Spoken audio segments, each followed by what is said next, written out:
Subscribe कीजिए हमारे सद्गुरु ज्ञान टिप्स चैनल को और बेल आइकन दबाना ना भूलें। हमारी वीडियो को ज़्यादा से ज़्यादा लाइक, शेयर एंड कमेंट करें।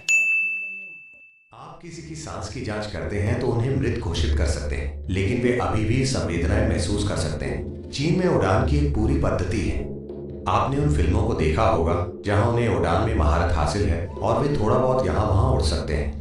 इसे सक्रिय बनाने के लिए योगाभ्यास है। अगर व्यायाम घटने लगता है तो आपके जीवित होने के बावजूद शरीर सड़ने लगेगा।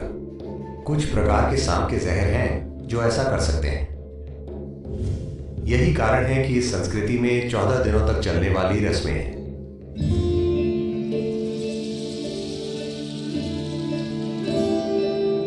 सद्गुरु, आपने जीवन के बारे में बताया और इससे एक बड़ा सवाल खड़ा होता है जो डॉक्टर्स जीवन के बारे में रखते हैं। अब वे कहते हैं कि हमारे शरीर में 1 खरब कोशिकाएं हैं और इनमें से प्रत्येक कोशिका अपने आप में जीवित है। और जब आप कहते हैं कि रोगी जीवित नहीं है, या सिर्फ इतना है कि मस्तिष्क 2 या 3 मिनट के बाद मर जाता है, लेकिन शरीर का एक बड़ा हिस्सा अभी भी जीवित है। वो अब बदल गया है। डॉक्टर कह रहे हैं कि मस्तिष्क 10 घंटे तक जीवित रहता है। आज ये नया है।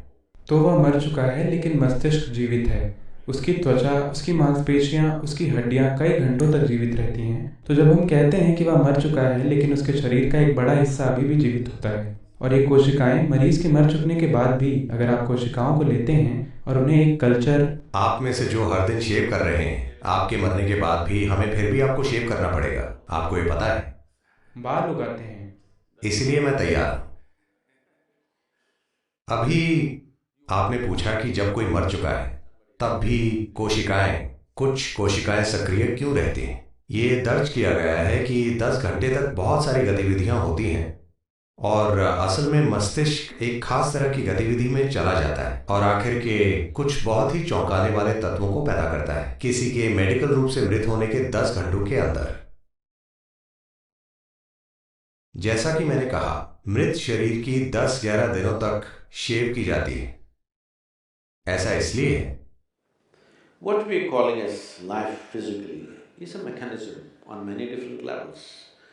There is hardware and there is software. जिसे हम शारीरिक स्तर पर जीवन कह रहे हैं, वो कई अलग स्तरों पर एक प्रणाली। इसमें हार्डवेयर है और इसमें सॉफ्टवेयर है। आप तो हार्डवेयर के केंद्र में, हड्डियों के। सॉफ्टवेयर भी उतना ही महत्वपूर्ण है, वरना एक कोशिका को कैसे पता चलेगा कि ये एक मानव कोशिका है, कि ये एक सुअर की कोशिका या पेड़ की कोशिका या कुछ और नहीं है। इसे कैसे पता चलता है? क्योंकि ये पूरा सॉफ्टवेयर मौजूद है। याददाश्त है, विकास मूलक याददाश्त, अनुवांशिक याददाश्त, कार्मिक याददाश्त। सिस्टम में हर कोशिका में विभिन्न प्रकार की याददाश्त भरी गई है ताकि ये कभी भ्रमित ना हो। अगर आप 3 दिनों तक कुत्ते का भोजन खाते हैं तो आप कुत्ता नहीं बनेंगे, है ना? क्योंकि इसमें स्मृति बनी हुई है। तो एक पूरा सॉफ्टवेयर है। सॉफ्टवेयर पैकेज असल में हार्डवेयर से बड़ा है, बहुत बड़ा। और ये उस ऊर्जा से संचालित है जिसे हम जीवन शक्ति के रूप में मान रहे हैं। योग में हम इसे प्राण कहते हैं। ये 5 बुनियादी आयामों में खुद को अभिव्यक्त करता है। इसके दूसरे रूप भी हैं जो बहुत जटिल हैं। मैं 5 मूल रूप। These are called pranavayu, samanavayu, apanavayu, udanavayu and vyana. इनके अलग अलग कार्य हैं। प्राण का संबंध सांस, श्वसन क्रिया और विचार प्रक्रिया से है। अगर प्राणवायु क्षीण हो जाती है तो आपकी श्वसन क्रिया चली जाएगी। तो तुरंत डॉक्टर जांच करते हैं और कहते हैं ये मर चुका है। वे उनकी छाती को पंप करने की कोशिश करेंगे। अगर सांस वापस नहीं आए तो वो मर चुका है। श्वसन प्रक्रिया और आपके फेफड़ों का काम सीधे तौर पर जुड़े हुए हैं। एक बार श्वसन बंद हो जाता है तो वो प्रक्रिया स्वाभाविक रूप से खत्म हो जाएगी। तो प्राणवायु जा चुकी है। ऐसा नहीं है कि ये एक के बाद एक जाएंगी, वो एक ही समय में जाएंगी, लेकिन एक के जाने का मतलब है कि ये चला गया है। अगर समान वायु चली जाती है, ये सिस्टम में गर्मी पैदा करने का कार्य करती है। तो एक बार जब समान वायु हल्की पड़ने लगती है तो शरीर ठंडा होने लगता है और ये अकड़ने भी लगता है। एक बार जब अपान वायु एक बड़े स्तर पर घटने लगती है तो इसका संवेदी पहलू हमें समझना चाहिए, आप किसी की सांस की जांच करके उन्हें मृत घोषित कर सकते हैं, लेकिन वे अभी भी संवेदनाओं को महसूस कर सकते हैं। ऐसे कई मामले सामने आए हैं जहां लोग घबरा गए क्योंकि एक मृत शरीर में थोड़ी हरकत हुई थी। ऐसा बार बार कई कई बार हुआ है कि जब किसी को मेडिकल दृष्टि से मृत घोषित कर दिया गया था, लेकिन शरीर में फड़कन हुई जो बहुत हल्के तरीके से होती है क्योंकि संवेदन गतिविधि अभी भी जारी है। जीवन को अभी भी पूरा यकीन नहीं है कि यह खत्म हो गया है, यह अभी भी अपनी ओर से एक कोशिश कर रहा है। जब उड़ान वायु चली जाती है तब शरीर का हल्कापन भी चला जाता है। जब मैं हल्कापन कहता हूं, देखिए, आप वजन में 70 या 80 या जो भी संख्या में हो, मुझे क्षमा करें, हो सकता है कि आपका वजन 50 या 55 किलोग्राम हो, जो भी आपका वजन है। मान लीजिए आप अभी बहुत खुश और जीवंत हैं, आपको खुद पर 50 किलोग्राम का वजन महसूस नहीं होता है ना? हेलो? लेकिन वजन मौजूद है। अगर आप वजन की मशीन पर खड़े हैं तो ये दिखाएगी, लेकिन जब आप चलते हैं तो ये महसूस नहीं होता क्योंकि ये उड़ान एक उछाल पैदा करता है। इससे आपको गुरुत्वाकर्षण का बल कम महसूस होता है। इसे सक्रिय करने के लिए योगाभ्यास हैं। चीन में उड़ान की एक पूरी पद्धति है। आपने उन फिल्मों को देखा होगा, हॉलीवुड फिल्में, वो कौन सी हैं? क्राउचिंग टाइगर या ऐसा ही कुछ क्या? हाँ, तो ये उड़ान की संस्थाएं हैं जहां उन्होंने उड़ान में महारत हासिल की है, जहां वे हवा में थोड़ा बहुत यहां वहां तैर सकते हैं। खैर, फिल्मों में थोड़ा बढ़ा चढ़ाकर होता है, लेकिन शरीर ज्यादा हल्का, ज्यादा उछाल वाला बन जाता है। एक मार्शल आर्ट फाइटर के लिए उछाल का होना बहुत महत्वपूर्ण है। ऐसे कई मामले सामने आए हैं जहां कुछ बैले डांसर और मार्शल आर्ट एक्सपर्ट्स ने वो कर दिखाया है जो शारीरिक रूप से संभव नहीं लगता था। वे उतनी ऊंचाई तक उछले जिसे सभी भौतिक वैज्ञानिकों ने बिल्कुल असंभव माना, लेकिन सिर्फ ज्यादा उछाल पैदा करके वो उस स्तर से आगे निकल गए।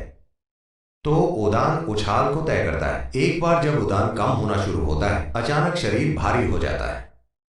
वजन हमेशा वही रहता है, वजन नहीं बढ़ता, लेकिन अब आप ज्यादा वजन महसूस करते हैं क्योंकि उड़ान चला गया है।